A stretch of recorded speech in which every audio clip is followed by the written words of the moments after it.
अस्सलामुअलैकुम, सुबह बखैर। क्या हाल चाल? उम्मीद है कि सब खैरियत से होंगे। हम भी बिल्कुल ठीक ठाक हैं और आपके सामने आ चुके हैं एक नया शो लेके। आज फिर मंडे, नया दिन, नया हफ्ता और देखें छुट्टी वाले दिन भी हम सारे यहाँ मौजूद हैं आपके लिए।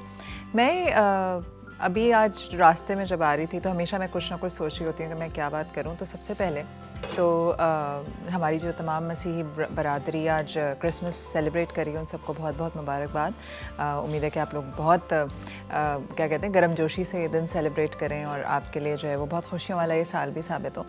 दूसरा मैं ये सोच रही थी कि हम जो है ना जिस एक और अजीम शख्सियत की जो हम आज सालगिरह सेलिब्रेट कर रहे हैं, जिनके बारे में बात करूँगी ब्रेक के बाद, उनका मैं जब पढ़ रही थी थोड़ी चीज़ें कि उनके जैसे होता है ना जब आप किसी के बारे में बात कर रहे होते हैं तो थोड़ा सा एक रिफ्रेशर कोर्स कर लेते हैं।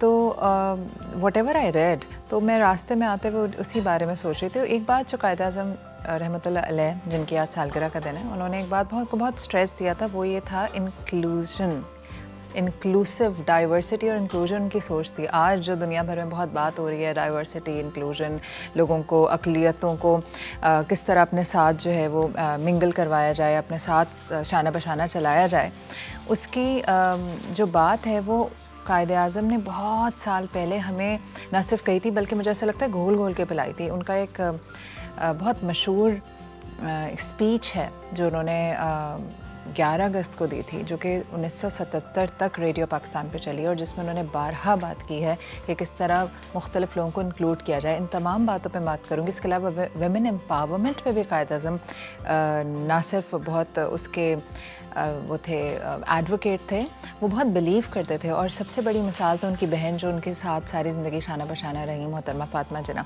इन तमाम बातों पे मैं बात करूँगी और वो भी मैं कहूँगी जो मैं कुछ सोच रही थी आते, वो भी आपको बताऊँगी इस छोटे से ब्रेक के बाद। आपने कहीं नहीं जाना है।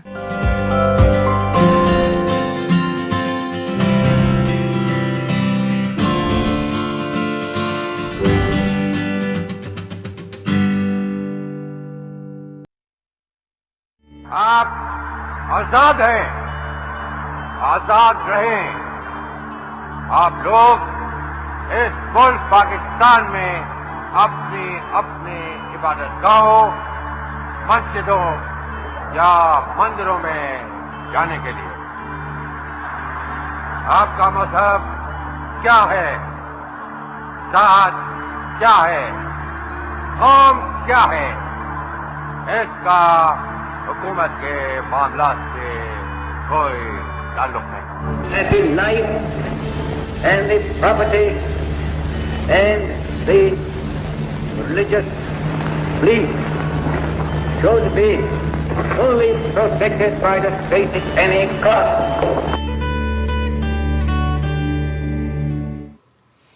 तो जनाब, आज मैंने जो जिक्र करी थी ब्रेक से पहले कि जिस हस्ती की सालगिरह का दिन है वो एक ऐसी बाकमाल शख्सियत हैं जिनकी सलाहियतों से हम तो ज़ाहिर है पाकिस्तानी होने के नाते तो मानते हैं इनको अपना कायद भी, रहनुमा भी। इंटरनेशनली भी बहुत बड़े बड़े जो लीडर्स हैं वो इनकी सलाहियतों के मुतरफ थे।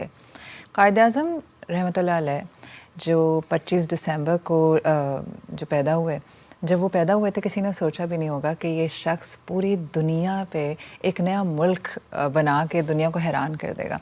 हम बचपन से बड़े हो गए ये सुनते सुनते कि कायद-ए-आज़म बाबा कौम हैं, कायद-ए-आज़म ने पाकिस्तान बनाया, बड़ी जद्दोजहद की। लेकिन बहुत लकी हैं वो लोग जो शायद उनकी शख्सियत के उन पहलुओं को समझ के उनसे कुछ सीख गए जो कि वाकई ऐसी चीज़ें थीं जो आम ज़िंदगी में हमें लोगों में नज़र नहीं आती। फॉर एग्ज़ाम्पल जो मैंने ब्रेक से पहले बात की थी कि कायद-ए-आज़म वुमेन एम्पावरमेंट पे बहुत बात करते थे। वो ज़माना जब ख़वातीन समझी जाती थी कि इनका घर में ही इनकी जगह है या ये सिर्फ खाना पकाने के लिए हैं या सिर्फ ये बच्चे संभालने के लिए। कायद-ए-आज़म उस वक्त ऐसी रेवोल्यूशनरी बातें किया करते थे ख़वातीन को लेके कि जो आज बहुत एनलाइटेंड मॉडर्न लोग ये बातें करते हैं। इसी तरह कायद-ए-आज़म का एक कॉल जो मुझे बहुत पसंद है और मैं अभी आपने यकीनन कई दफ़ा सुना होगा और मैं इस दफ़ा अभी आपको पढ़ के भी सुनाती हूँ। मुझे लगता है इस कॉल को बार बार सुनने की और समझने की आज के दौर में हमें बहुत ज़रूरत है। कायद-ए-आज़म ने कहा था, you are free to go to your temple. सबसे पहली बात है यू आर फ्री। फ्रीडम जो वर्ड है ना, इसका एसेंस तक शायद हम आज तक पहुँच ही नहीं सके। सेंस ऑफ फ्रीडम ये होता है कि आपको इस बात का एहसास हो कि मेरे ऊपर कोई जबर नहीं है, मैं ग़ुलाम नहीं हूँ। ग़ुलामी सिर्फ ज़ंजीरों का नाम नहीं है, ग़ुलामी ज़हनी ग़ुलामी भी होती है। और जो हम बहुत दफ़ा हमें ऐसा महसूस होता है ना, ये शख्स कैसी बात कर रहा है, या इतने बड़े फ़ोरम पे जाके इन्होंने क्या, ये इनका जेस्चर क्या है, बॉडी लैंग्वेज क्या है। आपकी बॉडी लैंग्वेज तक आपकी ज़हनी ग़ुलामी का पता देती है। तो कायद-ए-आज़म की एक बहुत मशहूर तकरीर है जिसमें उन्होंने कहा था कि you are free to go to your temples, you are free to go to your mosques और to any other places of worship in the state of Pakistan, any other places of worship। और आज हम कहाँ खड़े हैं। एक और कायद-ए-आज़म का कॉल जो कि ख़वातीन के बारे में है। कायद-ए-आज़म कहते हैं कि no nation can rise the height of glory unless your women are side by side with you। हमें ऐसा लगता है कि आज जो औरतों के बारे में बात होती है कि औरतों को शाना बशाना चलना चाहिए, ये कोई मॉडर्न बातें हैं या इस दुनिया क्या कहते हैं दौरे हाजिर की बातें। हकीकत ये है कि कई साल पहले हमारे कायद हमें ये बता कर गए कि जब तक आपके साथ ख़वातीन शाना बशाना नहीं होंगी तो आप ही क्या दुनिया की कोई कौम तरक्की नहीं कर सकते। एक और बात यह है कि हमें पता नहीं क्यों ऐसा लगता है कि ख़वातीन की तरक्की का मतलब शायद मॉडर्निज़म है या वल्गैरिटी है। रियलिटी है कि किसी भी शख्स को अगर आपको एम्पावर करना हो तो आप उसको इस बात के लिए तैयार कर दें कि वो अपने फ़ैसले ख़ुद ले सके। और फ़ैसले आप कब ख़ुद लेते हैं? जब आप ज़हनी तौर पर ग़ुलाम नहीं होते, दूसरा आप अवेयर होते हैं अपने बारे में भी और दुनिया के लिए भी। कायद-ए-आज़म की और भी शख्सियत के बहुत सारे पहलू हैं जिनके बारे में कुछ के बारे में हम जानते हैं, कुछ के बारे में हम नहीं जानते, और आज हम उसी के बारे में बात करेंगे। लेकिन थोड़ी देर में बात करते हैं उससे पहले मेरी दिल से दुआ है हम सब के लिए कि जिस कौम का ख्वाब हमारे कायद-ए-आज़म रहमतुल्लाह अलैह ने देखा था, काश कि हम वही कौम बन के दिखा सकें और पाकिस्तान को वैसे ही बनाए जैसे कि ख्वाब देखा गया था और जिसके लिए जद्दोजहद की गई थी। आप सब आजाद हैं अपने मंदिरों में जाने के लिए, आप सब आजाद हैं अपनी मस्जिदों में जाने के लिए और किसी भी और इबादतगाह में जाने के लिए। इस ममलकत पाकिस्तान में आपका ताल्लुक किसी भी मजहब, जात या अकीदे से हो, ममलकत का इससे कोई सरोकार नहीं। आप देखेंगे कि वक्त गुजरने के साथ साथ हिंदू नहीं रहेंगे और मुसलमान नहीं रहेंगे। मजहबी मानों में नहीं, क्योंकि ये हर फर्द का जाती अकीदा है, बल्कि सियासी मानों में वो एक ही रियासत के बराबर के शहरी होंगे। जैसे कि आपने सुना कि कायद-ए-आज़म ने कहा था कि आप वक्त गुजरने के साथ साथ ये देखेंगे कि हिंदू नहीं रहेंगे, मुसलमान नहीं रहेंगे, और सब क्या होंगे? पाकिस्तानी होंगे। क्या आज मैं और आप अपने आप को पाकिस्तानी कहने में प्राइड लेते हैं, या पहले हम बताते हैं कि मैं कौन हूँ, मेरी कौमियत क्या है, मेरा मसलक क्या है? तो ज़रा सोचिए कि जिसने ये मुल्क बनाया और इतनी कुर्बानियाँ दी, अपनी फैमिली तक को इतना सफ़र करवाया बिकॉज़ ऑफ द स्ट्रगल, क्या हम ज़रा सा भी कायद-ए-आज़म की किसी भी बात पे अमल कर रहे हैं या थोड़ा बहुत कुछ एसेंस है हमारे अंदर? इस सारी गुफ्तगू के लिए मैंने मदऊ किया है प्रोफेसर डॉक्टर फैज़ान अहमद साहब को, जो कि इस्लामिक हिस्ट्री में वो हैं, PhD हैं, एक रिसर्चर हैं, एजुकेशनिस्ट हैं। उनसे जानते हैं कुछ कायद-ए-आज़म की ऐसे शख्सी पहलुओं के बारे में जो शायद ज़्यादातर लोगों को मालूम नहीं है, और हम ये बात करेंगे कि हम क्या सीख सकते हैं ताकि हम बेहतर पाकिस्तानी बन सकें। अस्सलामु अलैकुम। वालेकुम अस्सलाम वरहमतुल्लाहि वबरकातुहू। सबसे पहले तो बहुत शुक्रिया, आपने वक्त निकाला। अच्छा डॉक्टर साहब, ये बताइए कि कायद-ए-आज़म ने जिस तरह कहा कि कुछ अरसा गुजरेगा और आपको पता चलेगा कि ना हिंदू रहे, ना मुसलमान रहे, हम सब पाकिस्तानी हुए, यही ना हो सके हम? बिल्कुल आप सही फरमा रही हैं।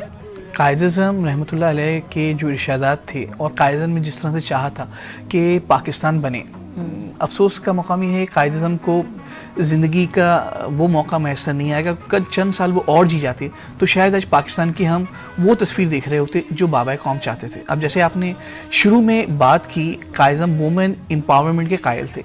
अगर हम उस ज़माने में देखें, उस ज़माने में अगर ख़वातीन पर्दे में भी थी तो मुस्लिम लीग के इजलास में शरीक भी हो रही थी, ख़िताब भी कर रही थी, आप करारदाद पाकिस्तान के अंदर, करारदाद लाहौर जिसे करारदाद पाकिस्तान का नाम बाद में दिया गया, उसके अंदर भी ख़वातीन ने स्टेज पे आकर खिताब किया, चाहे वो नकाब में थी। अगर वुमेन एम्पावरमेंट के हवाले से बात करें तो हमें नज़र आता है कि कायद-ए-आज़म ने उस ज़माने में अपनी सबसे छोटी बहन फातिमा जिन्ना, जिन्हें हम मादरे मिल्लत फ़ख्र से कहते हैं, उन्हें डॉक्टर बनाया उस ज़माने के अंदर जिस ज़माने में लोग सोच नहीं सकते थे।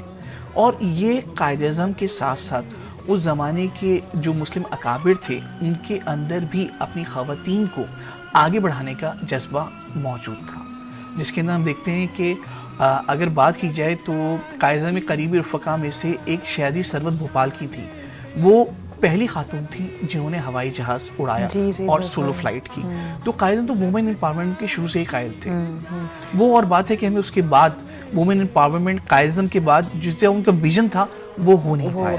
और हम वुमेन एम्पावरमेंट को समझते हैं कि शायद पहली बात ऐसे आपने कहा ना कि बुर्का पर्दे में, हमें लगा कि दुपट्टे उतार के ज़्यादा हम एम्पावर्ड हो जाते हैं। दूसरा, एक बहुत बड़ा तबका ऐसा है जो इस बात का कायल ही नहीं कि औरतें बाहर निकलें या पढ़ें, तो हमारा बड़ा पोलराइज हो गया वुमेन एम्पावरमेंट को लेके ही। और बाकी चीज़ें तो आप छोड़ ही दें कि अक़लियतों का अब जो कायद-ए-आज़म ने काफ़ी इस बात पे स्ट्रेस दिया था कि जो उन्होंने बात की ना, आप आज़ाद हैं, पहला लफ्ज़ था कि हम आज़ाद हैं, हम आज़ाद हैं जाने के लिए अपनी अपनी मज़हब गाह जो हमारी इबादत गाहें हैं। तो हमने उस पर भी समझें कि रोक लगा दी और वुमेन एम्पावरमेंट को भी हमने सप्रेस कर दिया। उसका नतीजा हमारे सामने है।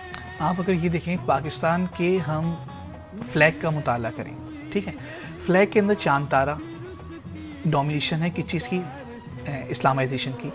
ग्रीन जो है कलर वो आपकी इस्लामिक मेजॉरिटी को नहीं, मुसलमान को जाहिर करता है। लेकिन जो 25% फ्लैग का है सफ़ेद, वो अक़लियतों के लिए है। वो किस वजह से कि पाकिस्तान में जिस तरह कायदा में तकरीर जो उन्होंने पाकिस्तान की पहली मजालिस कौमी साज़ के अंदर कहा था कि आप आज़ाद हैं, आप चाहें अपने मंदिरों में इबादत करें, अपने गिरजाघरों में इबादत करें या अपनी मसाजिद में, आप सब पाकिस्तानी हैं। लेकिन क्या हम कायद के उन फरमूदात पर अमल कर रहे हैं? क्योंकि शायद हमने ना उनको सिर्फ माशरती उलूम की किताबों तक रखा हुआ है, और जिस तरह हमने बाकी फ़िज़िक्स और केमिस्ट्री पढ़ी थी, फार्मूला हमारे लिए भी वो फार्मूले ही हैं। जी हाँ, तो वो नहीं रट के बस इम्तिहान दे दिए, सोशल स्टडीज़ में मार्क्स अच्छे आ जाए, पाकिस्तान स्टडीज़ में, तो वो हमारे लिए तालीम कह लूँ या पास होने की हद तक है।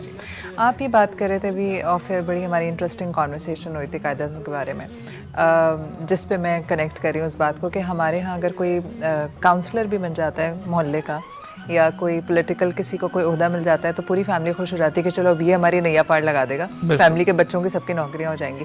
कायद-ए-आज़म के बारे में बहुत इंटरेस्टिंग आपने एक बात बताई थी, उनके भाई का किस्सा क्या था? जी देखिए, सबसे पहले मैं बात करूँगा लीडरशिप की, कि अगर कोई लीडर होता है या कोई सियासत में आता है तो उसके पास दो ऑप्शन होते हैं कि या तो वो अपनी फैमिली को सपोर्ट करे या अपनी कौम को। अगर वो पहली तरफ जा रहा होता है, यानी अपनी फैमिली को सपोर्ट कर रहा होता है, तो वो चंद सालों में हमें नजर आ जाता है उसकी फैमिली बड़ी फल फूल रही है। लेकिन अगर वो अपनी कौम के लिए काम कर रहा है तो उसकी नताइज हमें सालों में नजर आते हैं, जैसे कायद-ए-आज़म थे। अब एक मज़ेदार वाक़या है, Quaid-e-Azam governor general of Pakistan है, गौर कीजिएगा। कायद-ए-आज़म के भाई जो कायद-ए-आज़म से बहुत मुशाबा थे, सबसे छोटे भाई थे अहमद अली जिन्ना, वो हिंदुस्तान से आते हैं, कराची पहुंचते हैं और डायरेक्ट गवर्नर जनरल हाउस पहुंचते हैं, और गेट के ऊपर सिक्योरिटी ये देखकर हैरान हो जाती है कि यार ये कौन सा नौजवान है जो कायद-ए-आज़म से इतना मुशाबा है।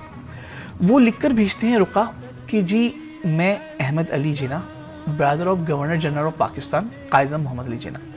कायद-ए-आज़म के पास ये तहरीर जाती है, कायद-ए-आज़म उसके ऊपर से कायद-ए-आज़म और गवर्नर जनरल ऑफ पाकिस्तान के अल्फाज पर लकीर डाल देते हैं और सेक्रेटरी से कहते हैं कि वो मोहम्मद अली जिन्ना का भाई है, गवर्नर जनरल ऑफ पाकिस्तान का भाई नहीं, कि ऑफिशियल होता है।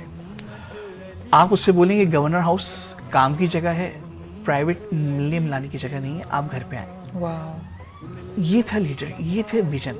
कायद-ए-आज़म के भाई इस बात से नाराज़ हुए और वो वापस हिंदुस्तान चले गए और कायद-ए-आज़म से ताउमर मुलाकात नहीं की। लेकिन कायद-ए-आज़म मैन ऑफ वर्ड्स थे, उन्होंने अपने अमल से साबित किया कि वो एक लीडर हैं, कौम के अजीम रहनुमा हैं। बिल्कुल। और जो आपने एक बात कही ना कि जब आप अपनी फैमिली के लिए काम करते हैं तो थोड़े ही दिन में नज़र आ जाता है, क्योंकि सब अच्छे अच्छे ओहदों पे लग चुके होते हैं और नई गाड़ियाँ आ चुकी होती हैं। कौम को किसी एक धारे पे लगाना और इतना बड़ा कारनामा मैं कहूँगी, मौज़ा कहूँगी, क्योंकि जो उस वक्त अगर हम पढ़ते हैं, जो उस वक्त की सिचुएशन थी, इससे पहले तो कायद-ए-आज़म ने कांग्रेस ज्वाइन की थी और जो जिस तरह सभी ऑपरेशन का शिकार थे ब्रिटिश रूल के हाथों, उस सिचुएशन में एक अलग मुल्क और आइडियोलॉजी पहले देना, क्योंकि पहले तो हिंदू, जब हम भी जैसे मुख्तलिफ लोगों के साथ रह रहे होते हैं तो ये सोचना ही कि हमें एक तो अलग मुल्क चाहिए और फिर सबको एक झंडे तले लाना, which was a big deal. तो लीडरशिप की जो हम बात कर रहे हैं, इन्होंने कायद-ए-आज़म ने एक और काम भी किया था ना कि बच्चे बच्चे को रटवा दिया था कि हम किस मकसद के लिए लड़ रहे हैं। वो एक किस्सा आप बता रहे थे बच्चे। देखिए, अगर हम कायद-ए-आज़म की ज़िंदगी का मुताला करें ना, तो 1906 में आपने बैरिस्टर के इम्तिहान बहुत पहले पास कर लिया था, कराची से बम्बई में प्रैक्टिस की, तो आपने कांग्रेस को ज्वाइन किया। ठीक है, आपने क्योंकि हिंदू मुस्लिम इत्तेहाद की बात की, थोड़ा सा बैकग्राउंड में मैं जाऊँगा। तो 1906 में आपने कांग्रेस को ज्वाइन किया और आपने हिंदू मुस्लिम इत्तेहाद की कोशिश की। 1916 में हमें लखनऊ पैक्ट नज़र आता है जिसमें कांग्रेस और मुसलमानों का इत्तेहाद हो गया, मुस्लिम लीग का, और कांग्रेस ने वो मुतालबा मान लिया जुदागाना इंतखाबात का, यानी मुसलमानों को बहैसियत सेपरेट आइडेंटिटी तस्लीम कर लिया। जी बिल्कुल। लेकिन 6 साल के अंदर ही कायद-ए-आज़म पर आया हो गया कि हिंदू मुस्लिम एक साथ नहीं चल सकते, और इसकी वजह से कायद-ए-आज़म ने मुस्लिम लीग को ज्वाइन किया और मुस्लिम लीग के प्लेटफॉर्म से अमली सियासत का आगाज़ करते हुए इसे आगे बढ़ाया।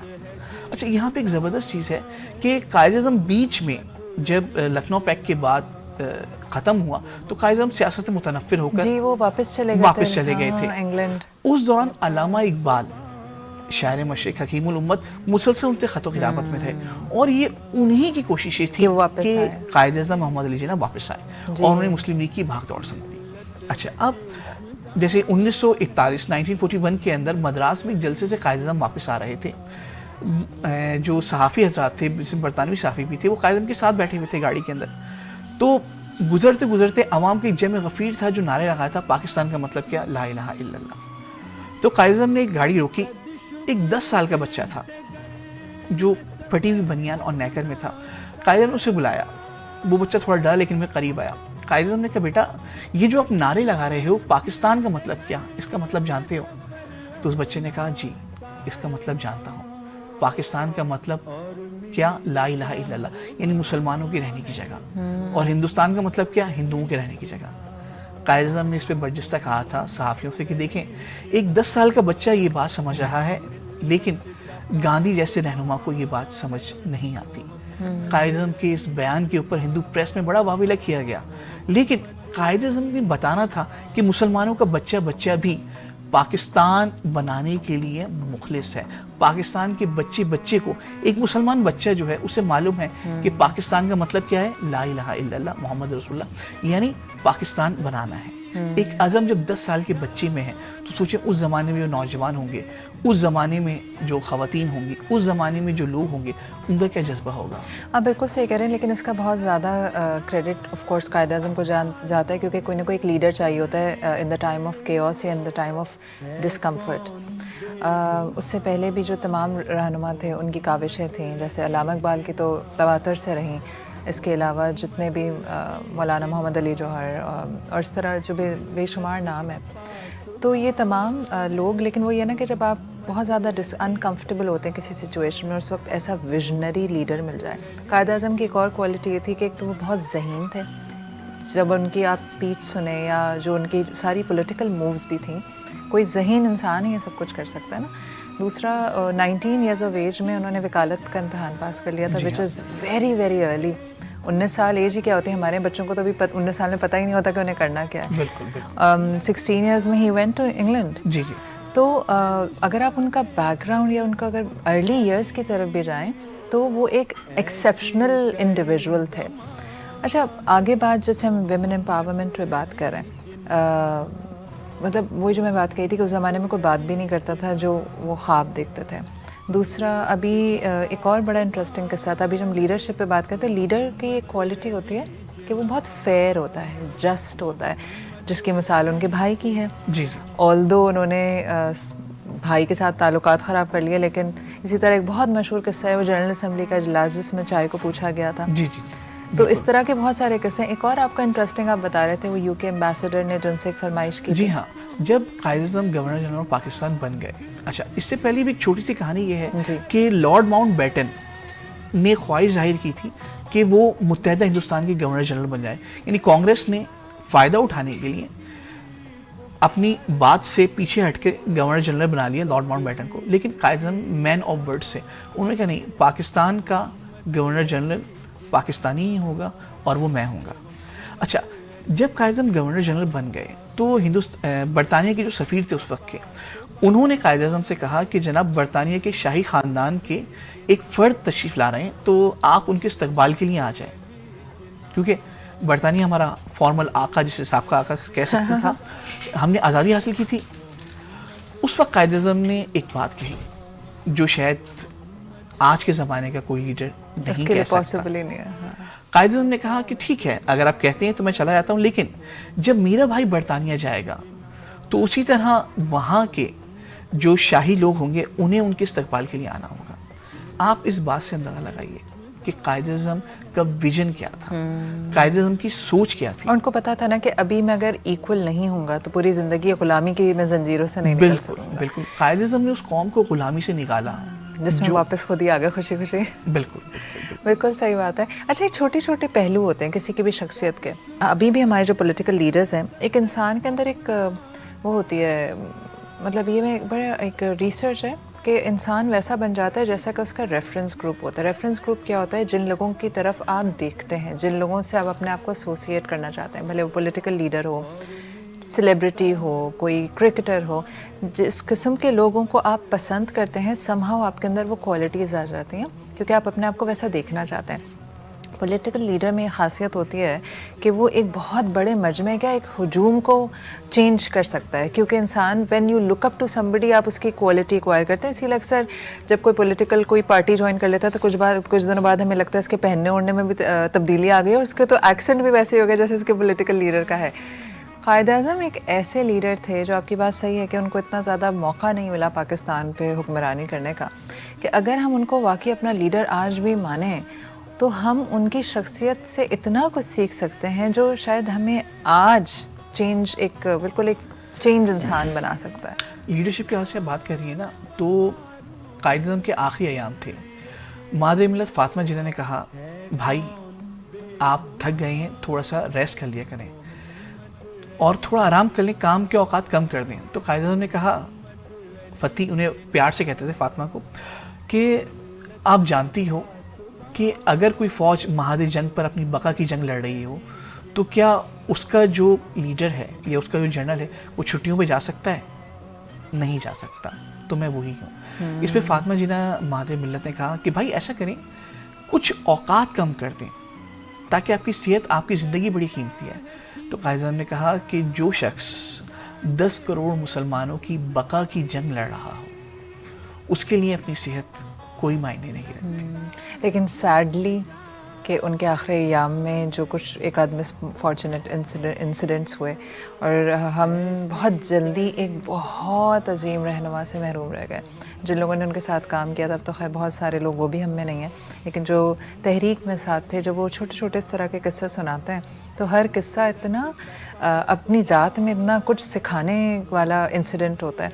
आखिर में टू सम दिस अप, कुछ कहना चाहेंगे नाजरीन को, या चलिए बताएं कि आपने क्या सीखा है कायद-ए-आज़म की ज़िंदगी से? देखिए, कायद-ए-आज़म से सीखने की, उनके ज़िंदगी का हर पहलू हमारे लिए सीखने वाला है और सबसे अहम चीज़ है वक्त की पाबंदी। कायद-ए-आज़म ने हर चीज़ पर वक्त की पाबंदी की और अपने जो समाजी इक़दार हैं, माशरती इक़दार हैं, इस पर कभी समझौता नहीं किया। तारीख़ के अंदर में बहुत सारी जगहें मिलती हैं। ये कायद-ए-आज़म में काबिल एतमाद साथी थे वाजिद अस्फ़हानी, तो वो एक जगह से उम्मीदवार थे, उनका मुखालिफ उम्मीदवार सिर्फ 250 रुपये, यानी आज के 2.5 लाख रुपए समझ लेकर उनके हक़ में मुस्तफ़ी होने को तैयार था। जब कायद-ए-आज़म को ये बात बताया गया, कायद-ए-आज़म ने कहा नहीं, हम इखलाक से गिरी हुई हरकत कभी नहीं कर सकते। और एक और चीज़, हिंदुस्तान में गांधी के ऊपर काफ़ी मुकदमा बने, जवाहरलाल नेहरू पे मुकदमा बने, मगर कायद-ए-आज़म वो वाहिद लीडर हैं हिंदुस्तान की सियासत के अंदर जो कभी हवालात नहीं गए, कभी जेल नहीं गए। क्यों? He is a man of words. उन्होंने हमेशा कानून की पासदारी की। एक हिंदुस्तान के बड़े मशहूर रहनुमा हैं, मुझे उनका नाम याद नहीं आ रहा, उन्होंने कहा था कि अगर कांग्रेस के पास 1 जिन्ना होते और मुस्लिम लीग के पास 100 गांधी और 100 जवाहरलाल नेहरू होते तो पाकिस्तान कभी बन नहीं हुआ। ये मैंने भी पढ़ा है। ठीक है, अब इससे अंदाजा लगाइए कि कायद-ए-आज़म क्या शख्सियत थी। बिल्कुल। ऐसी शख्सियत जो कि सदियों में पैदा होते हैं That is so और true. उन्होंने अपने अमल से साबित किया कि आपको काम काम और सिर्फ काम करना है, मगर माजरत के साथ हमारी कौम आराम ने इस काम को अंग्रेजी वाला काम समझ लिया है कि आराम बैठे। करें। बिल्कुल सही बात है। थैंक यू सो मच, आपने शुक्रिया। वक्त निकाला और इतनी मज़ेदार बातें हमसे शेयर की जो एक आम तौर पे हमने सुनने को नहीं मिलती। और हम जो मैं बात करी थी ना कि हमने कायद-ए-आज़म को पाकिस्तान स्टडीज़ की किताब तक महदूद कर दिया है, वेरी वेरी सैडली। और वो तमाम ममालिक जिन्होंने अपने लीडर्स को याद रखा या उनके विजन पे चलते रहे, आज देख लें, हम देख सकते हैं इवन साउथ अफ्रीका जैसा कंट्री जो गुलामी से, वो भी गुलामी से ही आज़ाद हुए थे, आज वो कहाँ हैं और हम वापस शायद रिवर्स गियर लगा के डाउन द हिल जा रहे हैं। तो अल्लाह ताला हमारे हाल पे रहम करे और हमें थोड़ा बहुत सीखने की तौफीक अता करे। आमीन सुमा आमीन। तो कभी कभी ऐसा होता है कि मैं खुद महसूस करती हूँ कि वो नहीं होता कि आपको कोई ब्रांड न्यू कंप्यूटर दिलाए और उसके बाद आप खुद ही उस पर पानी डाल दें और आप बोले ओह अभी ये चल नहीं रहा। तो हमारे साथ भी ऐसा हुआ, हमें इतना विजनरी एक लीडर अल्लाह ताला ने नसीब किया, हमें एक आज़ाद मुल्क दिया और हमने सब कुछ लेने के बाद सोचा कि चलो ये सब कुछ तो ठीक है, लेकिन शायद उस ग़ुलामी में ज़्यादा मज़ा था क्योंकि बहुत सारे एक्सपेरिमेंट्स हो चुके हैं। आप हाथी को भी बहुत अरसे तक अगर बांध दें और बाद में आप उसकी रस्सी खोल भी दें तो हाथी अपनी जगह से मूव नहीं करता। इसी तरह अगर आपने एक परिंदे को बहुत अरसे तक पर काट के रखा हो तो बाद में उसके पर आने भी दें तो वो अपनी जगह से नहीं उठता। शायद हमारे साथ यही हुआ कि हमें इतनी आदत हो गई ग़ुलामी की कि अब हम ग़ुलामी से निकलने की हिम्मत ही नहीं कर पाते। और सैडली बाद में भी हमें उस तरह की कोई तरगीब नहीं दी गई, उस तरह की तालीम नहीं दी गई। और मैंने आपसे कहा ना कि जब आप ज़हनी तौर पे ग़ुलाम होते हैं तो आपकी बॉडी लैंग्वेज में भी शो करता है, आपकी कहीं भी बातों में भी शो करता है। तो अपने बारे में ज़रा सोचिएगा ज़रूर कि क्या आप वाकई आज़ाद हैं और आप वो आज़ाद हैं जो कि आपके कायद ने आपको वो आज़ादी ला के दी। क्या आज़ादी इतनी तो जहद के बाद जो हासिल की, क्या हम वो वाली आज़ादी आज भी इंजॉय करते हैं? नहीं तो ट्राई करें, स्ट्राइव करें, ऑलरेडी आज़ाद मुल्क में रह के कैसे आज़ाद हो सकते हैं। मैं एक ब्रेक ले रही हूँ छोटा सा, फिर मैं आपके पास नहीं आपको लेके जाऊँगी साइमा के किचन में और जानेंगे कि आज क्या बन रहा है। मिलते हैं इस छोटे से ब्रेक के बाद। आप आजाद हैं, आजाद रहें। आप लोग इस मुल्क पाकिस्तान में अपनी अपनी इबादतगाहों, मस्जिदों या मंदिरों में जाने के लिए आपका मजहब क्या है, जात क्या है, कौम क्या है, इसका हुकूमत के मामलात से कोई ताल्लुक नहीं। That the life and the property and the religious belief should be fully protected by the state at any cost.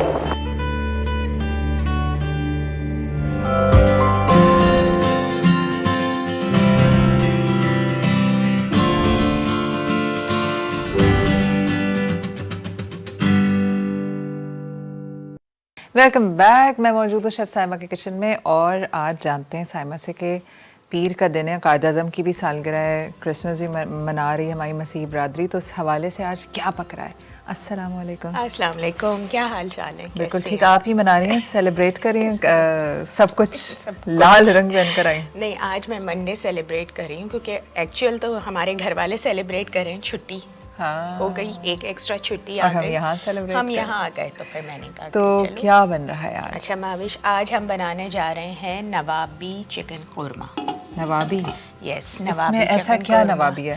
हाँ, अच्छा मैं ये बताती चलूँ कि किसी भी चीज़ के साथ अगर हम नवाबी या शाही लगा लेते हैं तो ये ऑटोमेटिकली आप सुनने में अच्छा सोच लगने लें लगता है। कि हाँ कि ये बहुत ही एक लेविश किस्म की डिश बनेगी।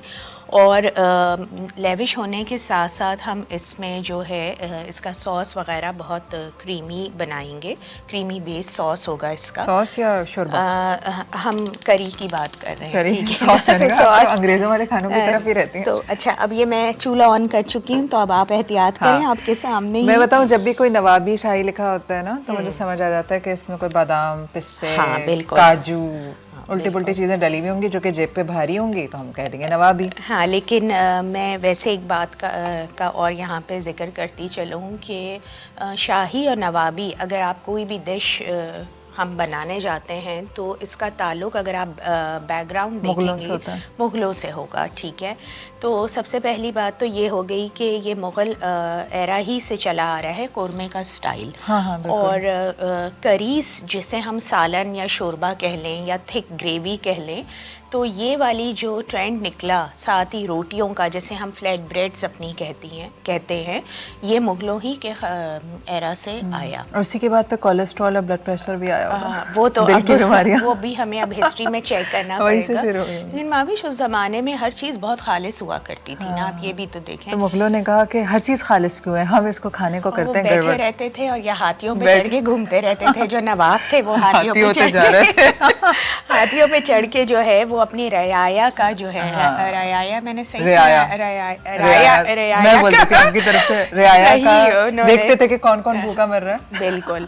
तो आज शुक्र अदा करते थे, हम तो खा रहे हैं। शुक्र है कि वो खत्म हो गया। राजाओं का दौर अल्हम्दुलिल्लाह खत्म हो गया। चले हमें टूरिस्ट स्पॉट्स मिल गए राजाओं के जो पैलेसेस हैं, लेकिन दे वर इन गुड पीपल। अब मैं जब पढ़ो ना हिस्ट्री राजाओं की तो अल्लाह ताला ने शुक्र अदा करती हूँ हम डेमोक्रेसी में रह रहे हैं। क्या क्या डल रहा है इसमें। ठीक है, आज अभी हम आ जाते हैं अपने इंग्रेडिएंट्स के जानिब। अच्छा, सबसे पहले तो मैंने इसमें तकरीबन 1.25 किलो तक की मुर्गी ले ली है और इसको मैंने कोरमा कटवा लिया था, ठीक है। यहाँ 1.25 किलो की मुर्गी आ गई है।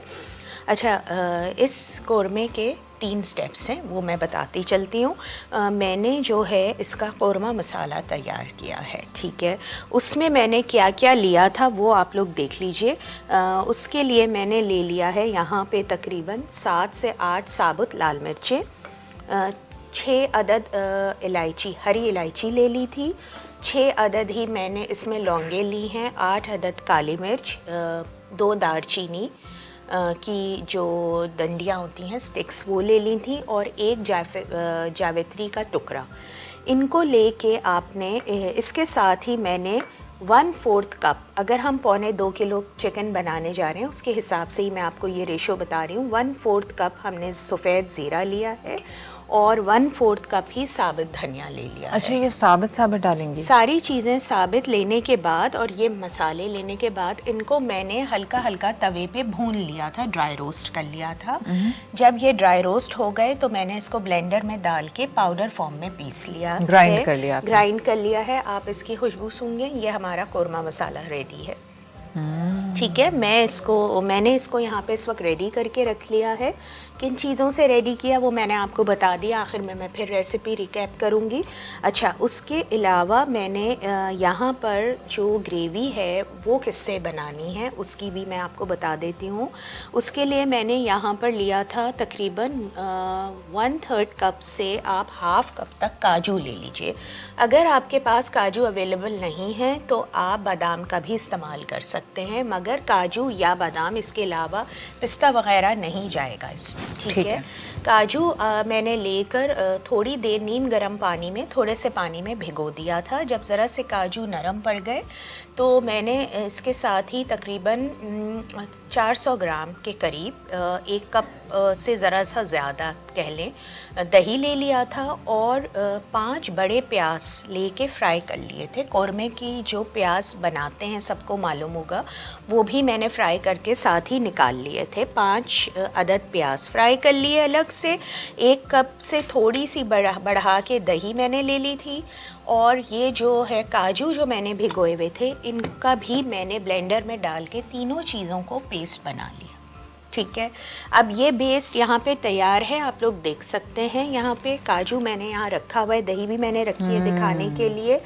प्याज मैं सारी ब्राउन जो है वो इसमें डाल चुकी हूँ, क्योंकि यहाँ फिर बहुत ही सब लोग अच्छी खुशबू हो जाती है, फिर हम सबके कपड़ों में प्याज की आने लग जाती है। तो ये देखिए इतना अच्छा सा बेहतरीन सा ये क्रीमी सा पेस्ट बन गया है, क्योंकि दही में भी क्रीमीनेस होगी और इसको मजीद रिच करेगा काजू, ठीक है। इसलिए इसका नाम नवाबी इसलिए ये नवाबी है, काजू की वजह से नवाबी है, वरना हम इसको नॉर्मल कोरमा कह देते हैं। ठीक, मैंने यहाँ पर इस वक्त अच्छा, चिकन की ग्रेवी के लिए भी मैंने आपको बता दिया। मसाला यहाँ पर आ गया। तीसरा हम स्टेप अब जो स्टार्ट करने जा रहे हैं, 1/2 कप ऑयल मैंने इसमें शामिल कर दिया है देगची में, और देगची में 1/2 कप ऑयल डालने के बाद मैं तकरीबन 2 टेबलस्पून के बराबर ही अदरक लहसुन का पेस्ट शामिल करने जा रही हूँ। 2 टेबलस्पून के बराबर अदरक लहसुन का पेस्ट ये मैंने इसमें डाल दिया है, ठीक है।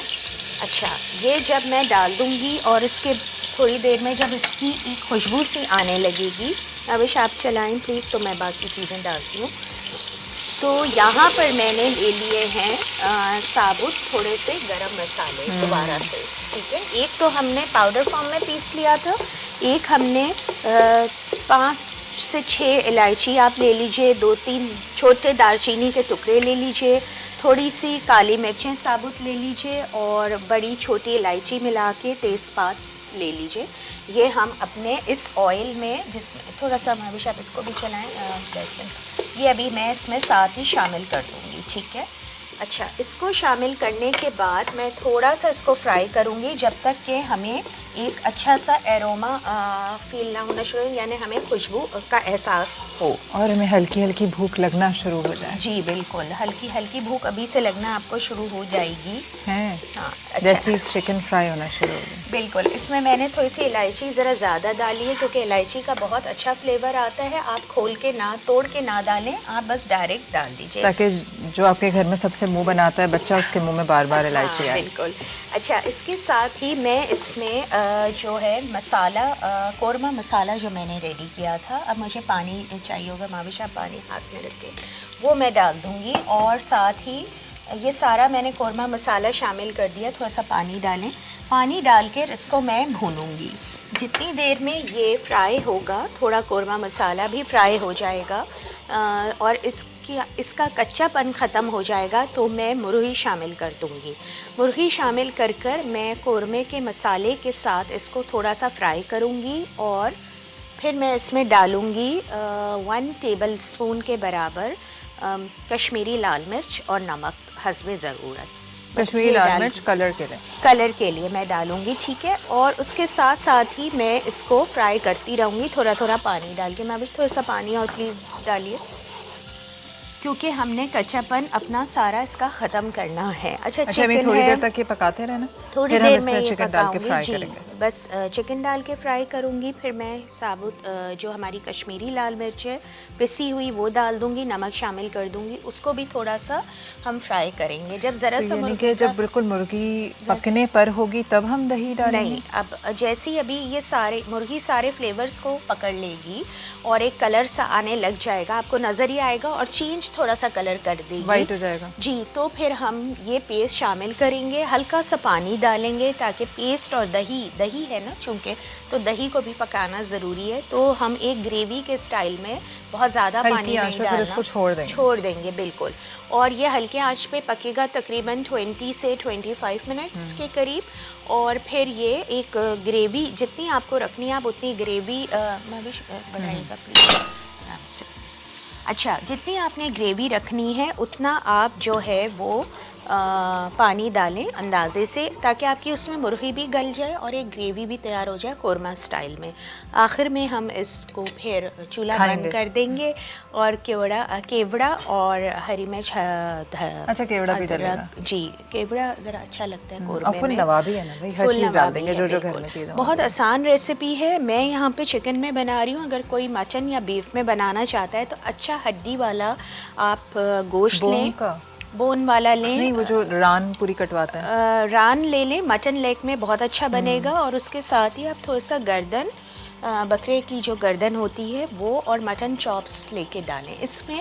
माविश हड्डी वाला गोश्त बहुत अच्छा लगता है। और फिर मगर उसका कुकिंग टाइम ज़्यादा होगा, ठीक है, ये बात का ध्यान रखें। हम तो यहाँ 30 मिनट्स में रेडी कर लेंगे, लेकिन बकरे के गोश्त के लिए आपको तकरीबन 1.5 घंटे का टाइम जहन में रख के ही सारा काम करना होगा।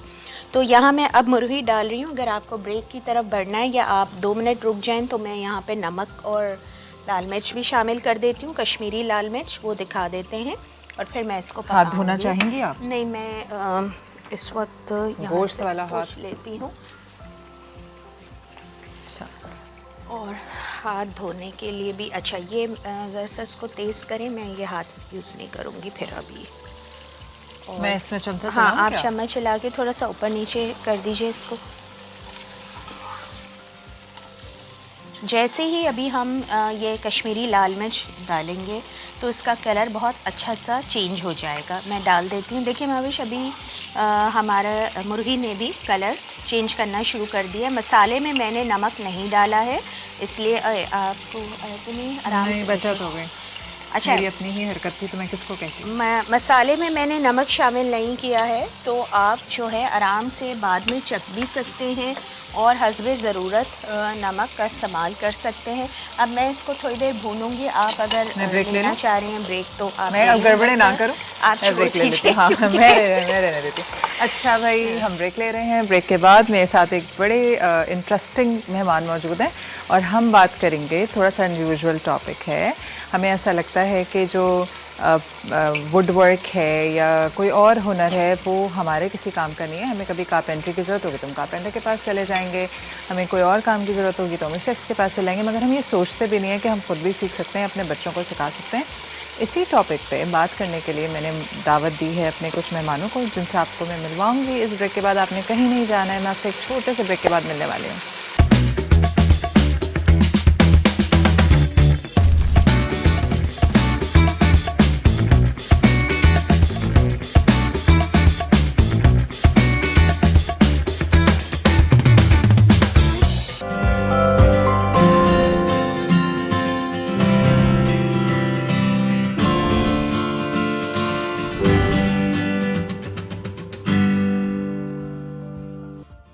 Welcome back after the break. मैं मौजूद हूँ, मैंने भी एक बार जिक्र किया था ना कि हम जो है, हमें लगता है कि वुड वर्क है या प्लम्बिंग है या कोई भी चीज़ है, ये सिर्फ सर्टन लोगों का काम है और अगर मुझे ज़रूरत पड़ेगी तो मैं उन्हें बुलवा के करवा लूँगी। अच्छा, फर्नीचर स्टोर्स हम देख रहे हैं अपने इर्द गिर्द, हम फर्नीचर डिज़ाइनर्स भी सुनते हैं, लेकिन यूजुअली जो डिज़ाइनर होता है वो भी किसी कारीगर से काम करवाता है। कारीगरी क्या होती है? हमें पता नहीं क्यों ऐसा लगता है कि जो कारीगर है ना वो एक सर्टेन इंसान है, सर्टेन तबके से उसका ताल्लुक़ होगा, उनका जद्दी पुश्ती यही काम होगा, अदरवाइज़ मैं तो कुछ कर ही नहीं सकता।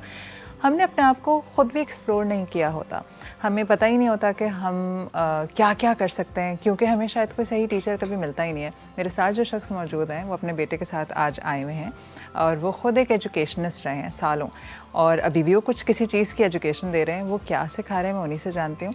तो मैं आपको मिलवाने वाली हूँ अपने दो गेस्ट्स के साथ जो कि एक वुड वर्क की वर्कशॉप ओन करते हैं, चलाते हैं। अस्सलाम वालेकुम। वालेकुम अस्सलाम। फर्रुख साहब और आपके साहबजादे रयान, कैसे हो रयान? पहले मैं इनसे गुफ्तगू कर लूँ। मैं ठीक, आप अब मैं सुनाऊँ? मैं बिल्कुल ठीक ठाक। आज छुट्टी वाले दिन सुबह सुबह आए। Ryan, what do you do? You study? Yes, I go to school, I study, and when I get the free time, I do wood crafting. What grade are you in? 9. In grade 9. And you do wood crafting whenever you're Yes. free. इसलिए कि अब्बू कहते हैं कि हाँ, मैंने अब्बू उनको की वजह basically follow किया. Oh, awesome. What else do you do other than wood crafting? Other than wood crafting, I कोई और शौक usually हैं आपके? no study chess. chess. Chess, wood crafting और studies. अच्छे बच्चे हो तुम। कोई स्पोर्ट्स में हो? Football या handball. इतना दुख से, मतलब घर में फुटबॉल को कभी एक आध किक शिक लगा दी। ओके जी, फर्रुख साहब आपकी तरफ, तो आपने बेटे को चेस और वुड क्राफ्टिंग पे लगाया हुआ है। Basically he has followed me. I Right. mean ये नहीं कि इसको impose करा गया था. It's my hobby. And So- children, they tend to imitate us. They They become do who tend to we are, imitate, right? बिल्कुल, And that's why I बिल्कुल। need to be very careful. थोड़ा सा background बताइए अपना, then we'll talk about woodwork. Sure. So basically I'm an educationist and I started my career long time back. It's अच्छा, almost हम been थोड़ी like सी उर्दू में ज़्यादा बात हाँ, कर बिल्कुल, लेंगे, हमें ऊपर से एक ऑर्डर होता है। So basically almost 22 years हो गए मुझे in the field of education. I've worked in very prestigious school. जो कि आप All कह big सकते हैं names. क्रीम स्कूल्स जो होते जी, हैं, जी। CS स्कूल हो गया, हक अकेडमी हो गया, लर्निंग ट्री हो गया, और currently I am at Veritas Learning Circle. और वहाँ पे what I am doing is I am doing a very unique programme. It goes by the name of Life Skills program, and under the Life Skill umbrella we have carpentry, we have upholstery, we have electric work. And when I say electric work, I'm not talking about, मैं DC की बात नहीं कर रहा, मैं actual AC की बात कर रहा हूँ. Actual उसके अंदर circuitry बन रही होती है by students of grade 6 and 7. Wow, तो जो हमारे डिफरेंट मॉड्यूल्स हैं which are coming under the life skill program, ये डिफरेंट क्लास ग्रेड लेवल्स को ऑफर करे जाते हैं and it will be difficult to believe, लेकिन the youngest student I have, जो सबसे छोटा जो बच्चा है कारपेंट्री में, I think that child is only 6 years old, सिर्फ 6 साल का बच्चा, and it's amazing to see कि वो किस तरीके से, किस स्किल्स से, किस कॉन्फिडेंस से वो मशीन्स और टूल्स को हैंडल करते हैं। वाओ, सो हम लोग जो करते हैं basically it's a proper setup, ये नहीं कि बस टूल्स रख दिए या कोई एक छोटे से हॉल में चीज़ें रख दी, नहीं, it's an actual proper, I my own workshop, मेरा अपना कारखाना है, और जो मैंने क्या करा है कि उस स्कूल में मैंने उसी कारखाने को रेप्लिकेट कर दिया है। सही, तो उसके अंदर सारी मशीन्स आ गई आपकी, कटिंग मशीन्स आ गई आपके पास, राउटिंग मशीन्स आ गई आपके पास।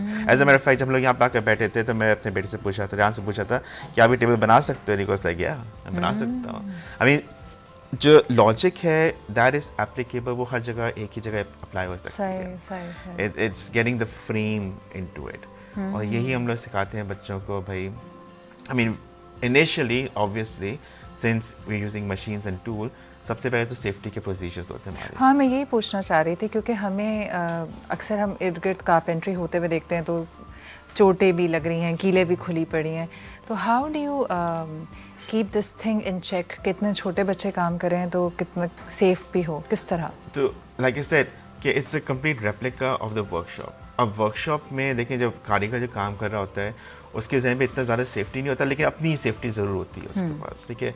मशीन्स जो होती हैं वो काफ़ी हद तक सेफ़ हैं, लेकिन अगर आप जो मशीन्स उठाते हैं, जो बाहर की मशीन्स होती हैं, जो ब्रांडेड कंपनीज हैं, उनके अपने सेफ्टी फीचर्स होते हैं, and they have spend tremendously amount of time in research कि मशीन्स को सेफ किस तरह बनाया जाता है। आप take a jigsaw for example, जिसको उर्दू में लोग चप्पट मशीन कहते हैं। आरी टाइप की होती है। आरी आपके स्ट्रेट चलती है basically. Is the round one? नहीं, दैट्स अ सर्कुलर सॉ। जो राउंड चलती है वो सर्कुलर सॉ होती है, इसको कटिंग मशीन कहते हैं लोग, ठीक है। जिक्सॉज का ब्लेड इन्वर्टेड होता है, ठीक है। अब कोई भी आप प्लैंक काट रहे हो तो इसका ब्लेड नीचे से चल रहा है and you holding the machine, आप ऊपर से मशीन होल्ड कर रहे हो। तो बेसिकली अगर ब्लेड नीचे है और नीचे से ही काटता रहेगा तो आपका हाथ इन कांटेक्ट नहीं आ सकता। यहाँ पे एक मिसकंसेप्शन ये होता है कि भाई बच्चों को ग्लव्स पहनाने चाहिए, ठीक है, you probably come across it, लेकिन जितने भी काम करने वाले वो कहते हैं ग्लव्स नहीं होते हैं। ग्लव्स बिल्कुल नहीं, because they get in the way. और अक्सर कटिंग मशीन में साथ मैशिंग करके राउंड घूम रही होती है, आपके जो ग्लव्स होते हैं वो बिल्कुल वो नहीं होते, थोड़े से गैप होते हैं। जी बिल्कुल, तो कट सकता है। Exactly, the glove can come in the way, वो मशीन की रोटे में फंस जाता है। अच्छा, मैं ये सवाल करने वाली थी कि क्या बच्चे ग्लव्स पहनते हैं या किस तरह काम होता है? ओनली जब आप कोई सी प्लैंक को हैंडल कर रहे हो, इवन नेलिंग में, नेलिंग में ग्लव नहीं पहनते? नेलिंग में ग्लव्स रेकमेंडेड नहीं। आई मीन बाज अगर बहुत छोटा बच्चा है, इट रियली डिपेंड्स। लेकिन वो बीच में आप सही कह रहे हैं, हिंड्रेंस, और दूसरा आपके खुद भी जो सेंसरी आपका वो है उसमें भी हिंड्रेंस है ना? You don't get to feel it. See when you hammering it, right, जब आप जो हैमर कर रहे हो, नेल पे हैमर कर रहे हो, यू नीड टू फील कि इसका इम्पैक्ट कितना है, and you actually feel the nail अंदर जाते हैं। जी बिल्कुल। ये मिसाल वैसी है जैसे मुझे I am allergic to detergent. अब साइमा हसींगी कहेंगे खाना बनाने का दिल नहीं चाहता, बोल रही है I am allergic to detergent, मगर वाकई में स्किन उतरने लगती है। तो बहुत सारे लोग बोलते हैं कि ग्लव्स पहन के बर्तन धो लो। मैंने कहा आई कांट फील द बर्तन, मतलब अब वो बीच में हाँ ग्लव आ रहा है, तो मेरे पास सारे बहाने किचन में ना जाने के। अच्छा, ये बताएं कि वेरी कन्वीनियंट, हाँ कन्वीनियंटली से कि नहीं, बल्कि I still remember somebody was, होता ना फिर शेम करते हैं ऐसे लोगों को जो इस तरह मेरे जैसे होते हैं। तो मैंने कहा यार कभी ड्रीम ही नहीं देखा कि झाड़ू पोछा करना है, खाने बनाने का ड्रीम, ये मेरा कभी ड्रीम ही नहीं था। अच्छा, coming back to this, wood working में आपने जैसे कहा कि ग्लव्स नहीं होने चाहिए, तो ये भी kind of a safety protocol ही हो गया कि ग्लव्स नहीं होने चाहिए, लेकिन पेरेंट्स को ये सॉरी टू कट यू, हर जगह नहीं। I mean, obviously, if you're handing a plank जिसमें splinters निकले हुए हैं, तो obviously you do require. Of course. तो कितने छोटे बच्चों को, क्या पेरेंट्स को ये क्वेश्चंस होते होंगे दिमाग में जब आप, जैसे आप अपना भी वर्कशॉप ऑन करते हैं, कोई अगर एनरोल कराता होगा तो उनको यही डर लगता होगा कि मेरे बच्चे को चोट ना लग जाए, है ना? I mean, बड़ा कॉमन सा डर है। हाँ। और सबसे बड़ा फैक्टर जो मुझे होता है कि क्लास में बिगनिंग से लेकर एंड तक I hope they come in one piece and I hope they go in one piece. Of course, सही बात है. But like I said, जो machines हम लोग इस्तेमाल करते हैं, they have been thoroughly tested. अच्छा. और सबसे पहले जो गाइडेंस दी जाती है कि how to use the machine. We have a miter saw. ठीक है, miter saw का size is considerably big, it's heavy, it's chunky. ठीक है. Now to visualize कि एक छोटा सा बच्चा, let's say 6 साल का या 7 साल का या grade 1 का उसको ऑपरेट कर रहा है, इट्स वेरी डिफिकल्ट, कोई मानेगा नहीं, लेकिन हम लोग करवा रहे हैं इंडिपेंडेंटली नहीं, अंडर सुपरविजन. एंड ऑब्वियसली इस पे एक हैंडल है जहाँ से मैंने पकड़ा हुआ है, दूसरा हैंडल उसी के एक्सटेंडेड पार्ट जहाँ से बच्चे ने पकड़ा हुआ है. नाउ बच्चा इंडिपेंडेंटली नहीं कर रहा, but he is learning how to bring down the machine, he learning ये किस तरह उसको पीछे लेकर जाया जा रहा है. तो एक सेंस ऑफ रिस्पॉन्सिबिलिटी आती है, एक सेंस ऑफ अचीवमेंट आती है कि एक बच्चा, छोटा बच्चा एक अपने से साइज से बड़ी मशीन को ऑपरेट कर रहा है. हाँ, अच्छा, ये मेरा अगला सवाल था कि किस तरह. चलो पहले मैं रेहान पे आती हूँ. Rehan, when did you start it? I started, I think, when I was 7 or 8. अच्छा. That was the first time when I क्यों started. अब्बू आपके वाले स्कूल में प्रोग्राम करवा रहे थे? What school do you go to? I go to TLT, the learning tree. अच्छा, मुझे बताओ कि वहाँ पे स्कूल में सीखा या अब्बू से सीखा था? मैंने अब्बू से सीखा. अब्बू से. तो जब छोटे से थे तो पहली क्या चीज़ बनाई? कोई चीज़ इंडिपेंडेंटली बनाई? Yes, मैंने वो पेंसिल बॉक्स बनाया था, अपना नाम इंग्रेव किया था एक उस वुड पीस में. Oh wow. How did you feel जब पूरा बन गया था? तो कैसा महसूस हुआ? It felt very like, what would you say? जैसे I felt I've achieved something. हाँ. It is like एक बड़ा कारनामा है ना. अच्छा, जैसे जब आप दो वो मिलाते हैं तो इसके अंदर तो there is a certain art ना, कि जब आप कील लगाते हैं, जैसे कील इसकी नजर नहीं आ रही, ये सब कर लेते हो अब? yes. क्या क्या अब बताओ, और क्या क्या बना लिया? और क्या क्या बना लिया? I have made a tray. Tray बनाई है. अम्मी तो कहती होंगी, रेहान देखो ट्रे टूट गई, नहीं बना दो. घर में हाँ, ये होता है. फ्रेम्स बनाए कभी? Picture frames? वंडरफुल. यार मुझसे दोस्ती कर लो, मैं चीजें बनाना शुरू कर. और क्या क्या बनाए? Tray I have made a small table. अच्छा. for my little sister, और जिस पे वॉशिंग मशीन रखनी होती है उस पर भी बनाया. ओह yes, अच्छा, वंडरफुल. जो फ्रिज के नीचे भी होता है. yes. ओके. तो लकड़ी कहाँ से आप लोग खरीद के लाते हैं? बिल्कुल बिल्कुल, भी बच्चे से नहीं, ऑफ कोर्स खरीद के लाते हैं, उठा के तो नहीं लाते हैं. नहीं, और फिर अपने हिसाब से do you cut it yourself या अब्बू से हेल्प लेते हो कि मैं कितना major? Sometimes I take help from my father. Yeah, mostly I do it myself. Is it fun? It's very fun. You have to stay focused, like precisely focused. How does it help you कि अगर आपको जैसे आपका किसी भी चीज़ में focus जब develop होता है तो आपको कहीं और भी उसकी हेल्प होती है, ड्राइंग में होती है या सीधी लाइन खींचना आ जाता है, नहीं? तो आपको ऐसा लगता है कि आपको वुड वर्क ने कहीं इधर उधर भी हेल्प किया है? Well, जैसे फॉर एग्जाम्पल वो टॉयस आते हैं ना जिसमें स्क्रूज लगे होते हैं, तो you can just take a screwdriver and just unscrew it. That's another वो example for how would crafting help me. और भी जैसे व्हाट वुड आई से, लाइंस जैसे आपने कहा था, because when you are taking precise measurements जैसे इसकी है, you have to take angles जो मैथ्स में आपको हेल्प कर सकती है. you have to know the formula जैसे the area of a circle. बिल्कुल बिल्कुल. जब आप सर्कल बना रहे हो तो आपका मैथ कम्स इन हैंडी है. दोस्तों को इम्प्रेस करते होगे? yes, मैंने रिसेंटली एक नहीं रिसेंटली एक वो बनाया था, बेड शेल्फ बनाई थी, तो I put it in my वो वेबसाइट. सो उन्होंने कहा था wow I am we are impressed from your वो. सो मैंने कहा था do you tell them to join your workshop so that they learn? मैंने एक दफ़ा कहा था, लेकिन well none of them are in well, you know. वो कहते नहीं बड़े बड़े काम रेहान पे करने, है ना? अच्छा, कमिंग बैक टू यू, जिससे मैंने रेहान से पूछा कि how does it help you, तो आपने कोई अपने सामने देखा कि किसी बच्चे को आपने एनरोल किया या आप देख रहे हो कि आहिस्ता आहिस्ता देखो इसका अगर ये चीज़ ठीक हो रही है तो बाकी चीज़ों में बेहतर हो रहा है? Have you ever? बिल्कुल बिल्कुल बिल्कुल बिल्कुल. See the place that I work Veritas में, वहाँ पे it's an inclusive school. So you do have students जो कि स्पेक्ट्रम पे होते स्पेशल हैं, नीड्स के भी. हाँ, ठीक है, स्पेशल नीड्स के भी होते हैं. उनके लिए इट्स अ चैनल, ठीक है. इट हेल्प्स देम बहुत ज़्यादा फोकस करने पे. And they thorough besides the enjoyment part कि इनको भाई एक स्क्रू घुमाना आ रहा है, उसकी रोटेशन आ रही है, एक हैमर करना आ रहा है, एक मशीन को ऑपरेट करना आ रहा है, बिसाइड्स दैट, और उसके साथ साथ वो एंड प्रोडक्ट भी बना रहे हैं.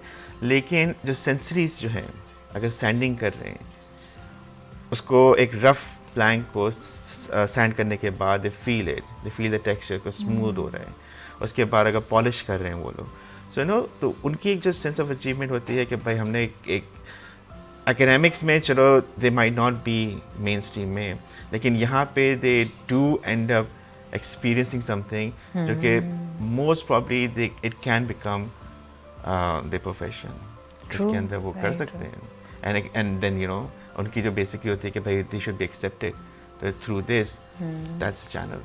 अच्छा, ये भी जो अब कुछ स्कूल्स करते हैं कि एक तो इंक्लूसिव एजुकेशन, ये भी एक बहुत अच्छा स्टेप है जो काफ़ी स्कूल्स अब ले चुके हैं कि there certain number of students जो कि उनके पास होते हैं।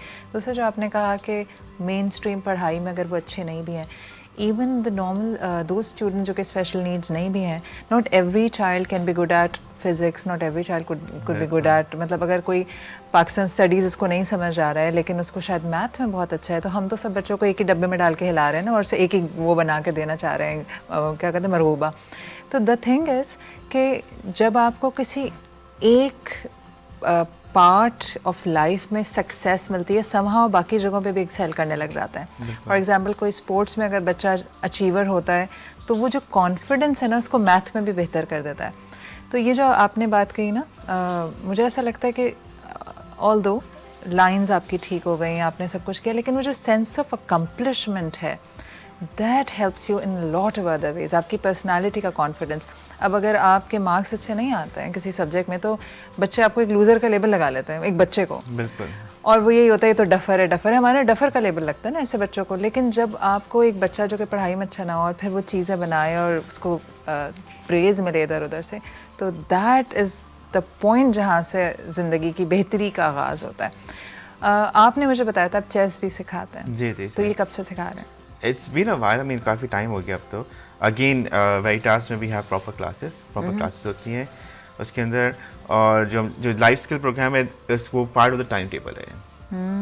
आई think that's something which is क्योंकि वेरी ये इंपॉर्टेंट। आपकी डिसीजन मेकिंग को इम्प्रूव करता है आपकी। How has chess helped a few kids, जो कि थोड़ा सा कोई एग्जांपल देना चाहें आप मुझे? एनालिटिकल थिंकिंग उसको, बिकॉज सी चेस में क्या होता है, it's not about your move, वो जो दूसरी की जो मूव है आप anticipating. Exactly you have to think 2 steps ahead कि भाई वो दूसरी मूव क्या, पहली भी नहीं, सेकंड मूव क्या होगी इसको। while we were waiting, हम लोग जब आपका वेट कर रहे थे, we started playing chess, right? And as the saying goes, to be a man you have to beat the man. जी, माशा से कल इसने मुझे हरा दिया। ओह वाह भाई, So you know that's an accomplishment for him. He felt very proud. मैं आपको हरा दिया। I mean he's been losing for a while. ये अच्छा लगता है ना क्योंकि अब्बू तो इतने बड़े होते हैं। You are the eldest? Yes, हाँ, आपसे छोटी बहन है? एक भाई भी है। भाई तुमको हरा सकता है? नहीं, अभी is not there, is he very young? yeah, he's 3 years old. Okay, थोड़े दिन में वो हराएगा, बिकॉज आई गॉट 3 किड्स माशाल्लाह। तो मुझे लगता है हर आने वाला बच्चा जो है वो बेहतर वर्जन आ रहा है, जैसे फ़ोन के वर्जन नहीं होते कि तो वो नया मॉडल और शार्प है। My youngest, the way he speaks and the things he knows, मैं तो हैरान हो जाती हूँ कि मतलब how much he knows computer के बारे में। मतलब एक दफ़ा कुछ था, वेयर आई वर्क वो एक IT हाउस भी है, तो there was a bug in my laptop, तो even my business partner try to fix it. अब हम लगे एक और को हमने बुला लिया कि भाई देख लो। घर गए तो मैंने कहा सनान, I don't know what's happening, दिखता रहा 15 मिनट उसने रखा है, कहता it's fixed and he is 10।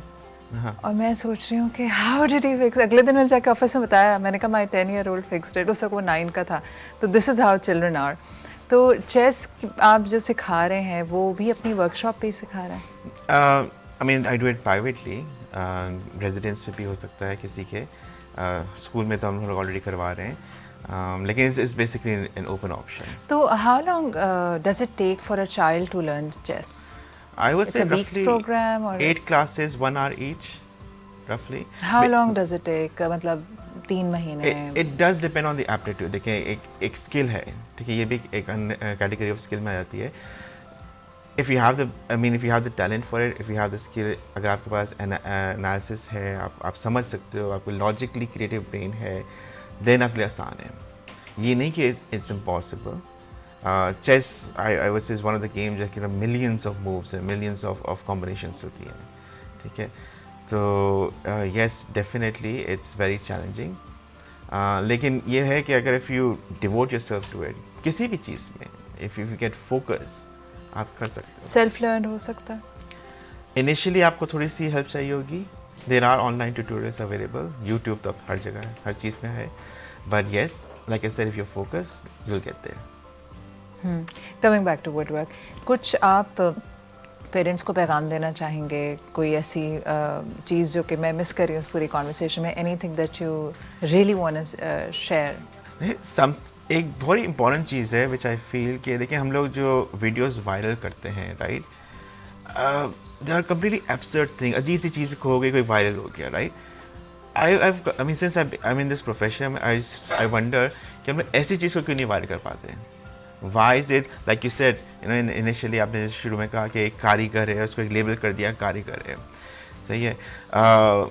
The place where I work, I have 2 degrees, I've done my 16 years of education, लेकिन अक्सर हम मजाक में बोलते हैं कारपेंटर टीचर आ गया, but that's only on the side, right? Even my students sometimes during the work काम और भूल गए। हमने ये कारपेंटर हो गया, प्लम्बिंग हो गई, ये इनको हमने बड़ा we look down upon such craft और such skill. We only look down क्योंकि हमारा माइंड सेट है। बिल्कुल बिल्कुल। यही चीज़ अगर आप कनाडा में कर रहे होंगे, that person is earning नहीं, और 65। लोग वहाँ इंडिपेंडेंटली कर रहे होते हैं, इसीलिए आइकिया की जो पूरी बेस वो है, थीम है, वो यही है कि अपना फर्नीचर खुद ही जोड़ो। खुद ही तो जोड़ो। आपके दिमाग वहीं ठीक हो जाते हैं जब आपने अपना बेड खुद ही बनाना होता है ना। बिल्कुल बिल्कुल। और हम क्योंकि वो आज हमारे किचन में भी नवाबी खाना ही बन रहा है, नवाबी है ना पीछे से सोच, तो उस नवाबी सोच की वजह से हमने खुद सेग्रीगेट किया कि ये काम हमारे करने के हैं और ये काम हमारे करने के नहीं। उस चक्कर में हम ज़्यादातर लोग अनएम्प्लॉयड भी रह गए। बिल्कुल बिल्कुल बिल्कुल। स्किल पर्सनल की आजकल डिमांड है, बिल्कुल। ना जस्ट कनाडा, आई मीन हर कोई कनाडा की तरफ आजकल वो चला हुआ है, लेकिन ना जस्ट कनाडा, स्पेन में चल रहा है, फिलिपाइंस में चल रहा है। They are looking for skill workers. अब स्किल वर्कर्स में आपके पास यही आ गए, आपके पास प्लम्बिंग आ गई, आपके पास कारपेंट्री आ गई, आपके पास मैकेनिक्स आ गई। अब एक नई चीज़ है जो कि very popular in China, actually taught in schools in China, is aerodynamics. जैसे ड्रोन्स वगैरह हैं, जी। आपने देखेंगे ड्रोन्स यहाँ पे जो इस्तेमाल हो रहे हैं बेसिकली वेडिंग्स में या ओकेजन्स में इस्तेमाल हो रहे हैं, राइट। वहाँ पे स्कूलों में they actually being taught to teach the aerodynamics of it. अब आप कॉन्सेप्ट देख लें कि आप एक चीज़ यहाँ पे एक मकसद के लिए इस्तेमाल करें, वहाँ पे वेराइटी ऑफ चीज़ों के लिए इस्तेमाल कर जाता है। दैट इज़ द एक्सपोजर हमारे बच्चों को नहीं मिल रहा। I haven't come across any other school जो कि इस लेवल पे ऐसे प्रोग्राम ऑफर कर रहा ओवर हियर इन कराची। हैं कुछ कर रहे हैं, नॉट वेरी सक्सेसफुल या छोटे उस पे, लेकिन but that is the call of the need, I mean the need of the art now. अब हम लोग को इस तरफ वजू करना है, हम लोग को इस तरफ मोटिवेट करना है अपने स्टूडेंट्स को, अपना माइंड सेट चेंज करना है। This is what we need. जब हमारी ओरिएंटेशन होती है, पेरेंट्स आते हैं, they see our display, they see the work and they are impressed, they are definitely impressed. और ये नहीं कि बहुत डिफिकल्ट है, it's not. Like I said, it has to do with the mind frame, it has to do with how focused you are and how much you want it. तो इस चीज़ को अगर पेरेंट्स एक्सेप्ट करें कि हाँ उनके child को ये स्किल, yes, definitely help करेगी, because any skill learned is never wasted. True, very true. And you're never too old or never too young to learn a new skill. That is so That's my tagline true. actually. That is so true. Ryan, हम इसको conversation को sum up करेंगे। कुछ अपने दोस्तों से कहना चाहोगे आज कि आ जाओ सीख लो, इट विल हेल्प यू? कोई बात कहना चाहोगे that you always feel I want to say this? Well, your age does not matter. Your age does not matter when and what skill do you learn. You can start at any time, you can do it at any time, anywhere, any day. That is true. Or you started when you were 7 Yes. and now you're 14, so skillful 14-year-old. Okay, आप कुछ last में कोई message देना चाहें, and या यही message था आपका जो भी आपने दिया? I can simply elaborate on it कि it is the need of the hour, ठीक है। हम लोग को रियलाइज़ करना है कि besides कि हर स्कूल pretty much आपको एकेडमिक्स देता है। एकेडमिक्स का एक ही है, you have the metric board, you have the Agha Khan board, you have the Cambridge board, that is it, right? The subject remains the same, ठीक है। आपका methodology, yes, changes. I worked as a subject specialist for the A levels. So मेरी methodology as an A-level instructor is different from anybody else's or any दूसरे स्कूलों में. But apart from that, look at the other dynamics जो कि आपको confidence building की तरफ लेकर जाएगी, जो आपको अपने Personality development. पर्सनालिटी एंटरप्रेन्योरशिप की तरफ लेकर जाएगी. आप पूरी जिंदगी पढ़ रहे हो फॉर व्हाट? ताकि आपको अच्छी जॉब मिल जाए, अच्छा बिजनेस मिल जाए, right? What if you start parallel? Very true. I mean, what if literally you start parallel? कि आप पढ़ते पढ़ते अपने साइड में शुरू क्योंकि हमारा एक कॉन्सेप्ट है ना, बस पढ़ो, तुम और कुछ नहीं करोगे, पढ़ो. अब थोड़ा सा शिफ्ट आ रहा है, वो भी मुझे लगता है कि देयर आर सर्टेन स्कूल्स जिन्होंने वो माइंडसेट पेरेंट्स का भी चेंज किया. अदरवाइज जो मेन हमारे मैसेस के पास जो स्कूल्स हैं वो सिर्फ पढ़ाई पढ़ाई पढ़ाई, और 16 साल की एजुकेशन के बाद डिसाइड करता है इंसान कि मैंने अब करना है तो क्या करना है. उस वक्त तक गाड़ी निकल चुकी होती है, मुश्किल हो जाता है. And just to add on that, जैसे अभी जो आपने कहा वोकल ट्रेनिंग में भी, हमें वोकेशनल ट्रेनिंग में भी सपोज एक टेक्वांडो हो गया, रोलर ब्लेडिंग हो गया, you know see small kids अपने बेल्ट वगैरह अपने यूनिफॉर्म पहनकर जा रहे हैं. They like so interested. अभी प्रॉपर्ली उन्हें अपना सेल्फ कंट्रोल भी नहीं सीखा होगा, बट दे हैव माइंडसेट कि हम लोग जाकर किसी की पिटाई कराएंगे. And parents are elaborating on that. But while you are at it, on a very serious note, while you are at it, why not give your child a skill? True. You know, help your child grow. Let the child be independent. Let the child explore. और जिन चीज़ों पे हमने label लगाए ना, छोटे काम ही उस इंसान को बड़ा बनाता है जब वो करता है.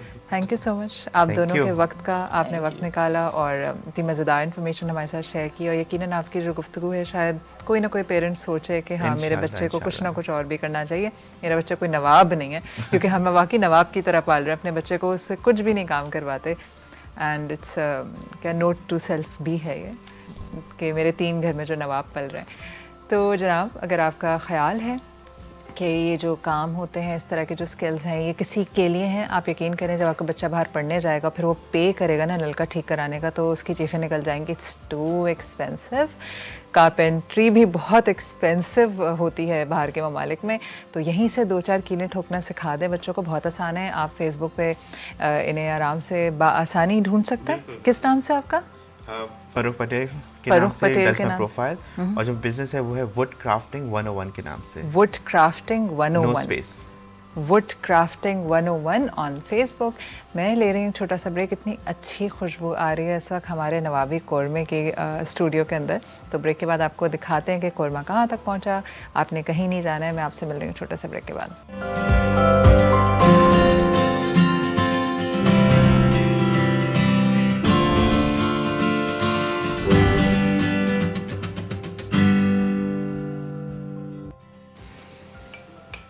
जी जनाब, मैं मौजूद हूँ शेफ़ साइमा के किचन में. से मुझे कहने की ज़रूरत ही नहीं होती क्योंकि बैकग्राउंड चेंज हो जाता है और आपको पता चल जाता है. और मुझे आ रही है बहुत मज़ेदार खुशबू. साइमा मैडम, कहाँ तक पहुँची आपकी? आप देखें या मैं उठाती हूँ? नहीं, ये इसको? सब आप करें. मैं उठाती हूँ क्योंकि आज हो गया गड़बड़ी कुछ ना कर रही हूँ कुछ. बहुत जी. ज़्यादा. हाँ, आज मुझे कुछ हुआ हुआ है. देखिए, हमारा यहाँ साइड में रख लें. कौरमे की आप अपना वाओ, इट्स रेडी. बिल्कुल ये तैयार है. और एक चीज़ मैं यहाँ मेंशन करना चाहूँगी, अगर किसी को ज़रा ज़्यादा ग्रेवी पसंद है तो वो इसको और थिक कर सकता है. मेरे हिसाब से ये बिल्कुल ठीक है. क्या आप शीरमाल दिखाएंगे रोटी के शोरबा? साथ बिल्कुल मैं दिखा देती हूँ, क्योंकि हमारे पास मुर्गी भी ज़्यादा है तो उसके हिसाब से फिर जो है ये देखिए, देख सकते हैं आप लोग, यहाँ पर नज़र आ रहा है इस वक्त कैमरे में? आ रहा है कैमरे में? जी जी आ रहा है, आ रहा है, आ रहा है. ठीक है. तो यहाँ पर अब मैं इसमें केवड़ा शामिल करके इसको बंद करूँगी और डिश आउट करूँगी. अच्छा, मैं एक नज़र क्या मैं देख लूँ? सॉरी, इंस्पेक्शन की तो इतनी आदत है ना. हाँ, लेकिन बिल्कुल ये नान perfect. या अच्छा, चूल्हा बंद हो जाएगा तो उसकी तरी फिर ऊपर आ और जाएगी. थिकनेस की तरफ भी जाएगा. अच्छा माविश, तरी इसलिए थोड़ी ऊपर नहीं इस वक्त आपको नज़र आ रही क्योंकि हमने जो काजू ऐड किया है, तो काजू और ऑयल काफ़ी ज़्यादा एक दूसरे, मतलब काजू जज्ब करता है ये वाली प्योरी जो हमने बना के डाली थी. तो ऑयल अगर हमने और क्योंकि हमने बिल्कुल एक मुनासिब ऑयल इस वक्त नहीं, इसमें अब रखा आना हुआ है. शुरू हो गया ना. हाँ बिल्कुल. अगर हम और थोड़ा ज़्यादा आप ऊपर से डाल दें, जैसे आप रेस्टोरेंट्स में देखते हैं कि वो लोग बहुत ज़्यादा ऑयल ऊपर से होता है और उसका जो कौरमे का मसाला होता है वो नीचे बैठा हुआ होता है. ऑयल अलग मुझे से इतना ऊपर बुरा होता है, लगता हाँ, है, वो अलग से इतना तो add ऑयली करते हैं, होता है। हाँ, वो break ऊपर से करके, डालते जी, हैं ना। डालते हैं।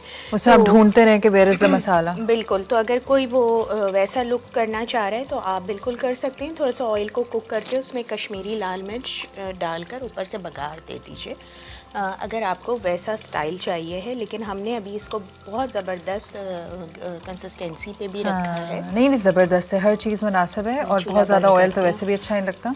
बिल्कुल, दूसरा मैं माविश। कहती चूल्हा बंद करें तो भी तेल पूरा ऊपर आ जाता है। आ जाता है, बिल्कुल। अभी मैं इसको केवड़ा इसमें शामिल कर देती हूँ और फिर मैं इसको डिश आउट भी करूँगी। साथ ही साथ मैं यहाँ पे रेसिपी भी रिकैप करती चलूँ।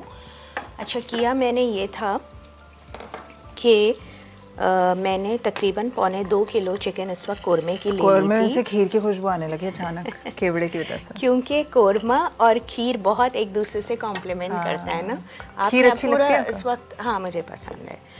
पूरा शादियों का मेन्यू हमने जो है ना, इस वक्त शादियाँ भी हो ताफ्तान रही की हैं। बस कमी है इस वक्त। हाँ, देखिए माविश, इसको अब मैं डिश आउट कर रही हूँ। अच्छा, इसमें मैंने किया ये था कि तकरीबन 1.25 किलो चिकन मैंने ले ली थी, कौरमा कट करवा लिया था इसको मैंने। उसके बाद मैंने जो है तकरीबन 4 से 5 बड़ी प्याज लेके उसको ब्राउन कर लिया था, ब्राउन करके निकाल लिया था। और उसको मैंने साथ ही तकरीबन 1 कप से ज़्यादा दही, 400 ग्राम आप ले लीजिए, उसमें ग्राइंड कर लिया था। और थोड़े काजू, 1/3 कप के करीब काजू आप थोड़ी देर के लिए पानी में भिगो दीजिए, गर्म पानी में। उसको भी पेस्ट बना लें इसके साथ। दही, प्याज और काजू का पेस्ट बना के आप रख लें। फिर हम कौरमा मसाले की तरफ आते हैं। कौरमा मसाला करना है और उसको रेडी करने के लिए मैंने 1/4 कप साबुत ज़ीरा लिया, 1/4 कप ही मैंने साबुत धनिए का इस्तेमाल किया। थोड़े से गरम मसाले लिए हैं साबुत, जिसमें छोटी इलायची 6 अदद ले ली, 6 अदद लौंगे, 8 अदद के नज़दीक मैंने लिया है काली मिर्च। ठीक है, काली मिर्च ले ली। 1 जावित्री का टुकड़ा लिया है। 2 अदद मैंने दारचीनी के टुकड़े ले लिए थे। अच्छा, और साबुत लाल मिर्चें लेंगे हम, क्योंकि इसमें हमने पाउडर लाल मिर्च का इस्तेमाल नहीं किया है। तकरीबन साबुत लाल मिर्च मैंने ली हैं 8 अदद। ठीक है, आई थिंक इनफ है। मैं एक माविश, ठीक है, सही है, इसको ऐसे ही कर लेते हैं। आप मुझे 1 चम्मच भी बढ़ा दें। अभी क्या, ये ढक्कन ढाक दो? ये ढक्कन ढाक दीजिए, ये उधर रख दें 1 चम्मच। मैंने कहा कि जितनी देर तरकीब चलेगी वो भरता जाएगा तो मैं पहले ही रोक दूँ। कौन सा चमचा? दोनों, हाँ, टेबल स्पून देते हैं। टेबल मैं स्पून, ज़रा इसकी ठीक है। सेटिंग कर, एक और बढ़ा दें टेबल स्पून। चमचों का क्या करेंगे? जी, 2 चम्मच से मैं ये जो भाग गई है ना नीचे, इसको थोड़ा, और मुझे जो है एक कपड़ा भी थोड़ा सा नीचे, टिश्यू कुछ चाहिए? हाँ, टिश्यू चाहिए टिश्यू होगा। पेपर, यार नजर क्यों नहीं आता? ठीक को इस्तेमाल कर लें, वॉश करके ले आएगा। ठीक है, इससे हम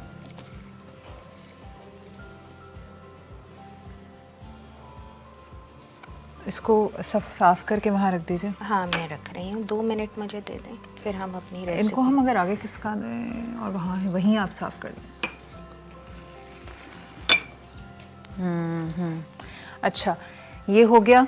अब मुझे बताएं कि बस दिस इज़ डन, राइट? हाँ माविश, ये डन है। मैं इस पर थोड़ी सी डेकोरेशन करूँगी, इसलिए मैं कह रही थी। अरे, हमारा टिश्यू पेपर अगर होता तो यहाँ। अब आप पहले डेकोरेशन कर लें, साफ़ होता रहेगा। अच्छा, ये लीजिए।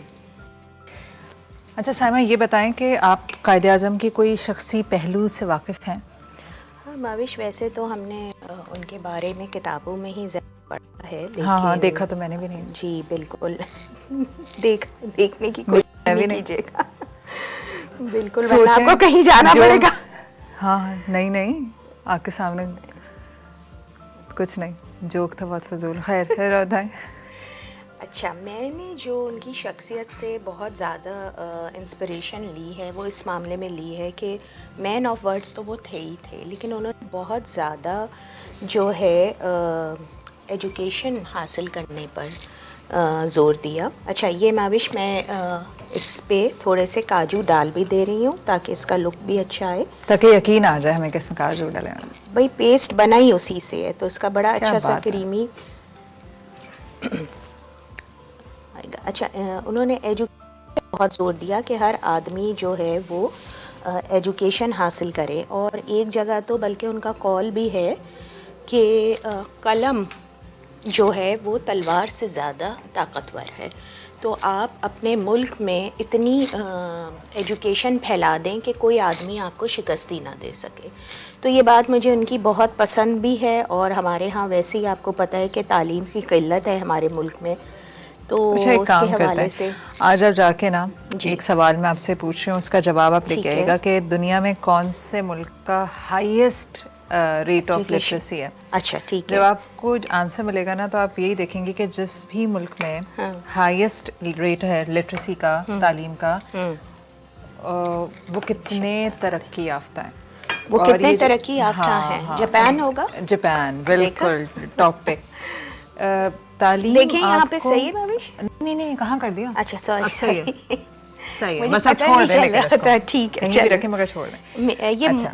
मुर्गे की टांग नजर आ रही है। अब छोड़ दें वो कह रहे बिल्कुल छोड़ दें। अच्छा सब चलो, सही चलो, नजर आ चलो, रहा है। सही है, ठीक है, ओके। तो हाँ, बताएं। बहरहाल, लेकिन नहीं, बस मैंने कहा एक होमवर्क दूं कि ज़रा कल हम बताएंगे लोगों को कि कौन से मुल्क है Literacy। जिनके लिटरेसी और हमारा कहाँ खड़ा हुआ है।